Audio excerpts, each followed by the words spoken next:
প্রাথমিক বিদ্যালয়ের শিক্ষকদের কাছে অর্থ দাবি করে দাবিপত্র পাঠিয়ে ধৃত দুই যুবক। ঘটনাটি সংঘটিত হয়েছে জয়পুর থানা এলাকার দিগলিতে। জয়পুর রাজাবাজার প্রাথমিক শিক্ষা খণ্ডের অধীন দিগলি গ্রান্ট এলপি স্কুলে শিক্ষকদের কাছে অর্থ দাবি করে দুষ্কৃতীরা, এমনটাই অভিযোগ।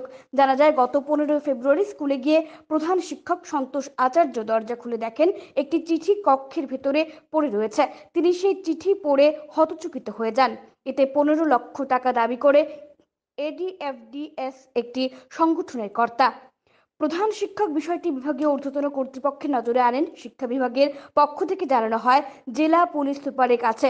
পুলিশ সুপার জয়পুর থানার ওসি সুবোধ গগৈকে তদন্তের নির্দেশ দেন। জয়পুর থানার ওসি তদন্ত চালিয়ে গত বুধবার পৃথকভাবে দুই যুবককে আটক করেন। প্রথমে জিরিঘাট থানা এলাকার উত্তর দিগলির শহীদ আহমেদ চৌধুরী এবং পরে একই থানা এলাকার দিগলাং বোমাপুঞ্জের রূপসাং মার্কে তাদের বাড়ি থেকে আটক করে পুলিশ। দীর্ঘক্ষণ জেরার পর তাদের গ্রেফতার করে পুলিশ এবং 22 ফেব্রুয়ারি বৃহস্পতিবার দুই যুবককে লক্ষ্মীপুর আদালতে হাজির করিয়ে অধিক জিজ্ঞাসাবাদের জন্য 5 দিনের রিমান্ডে নেয় জয়পুর পুলিশ। এই ঘটনাটো হ'ল আমি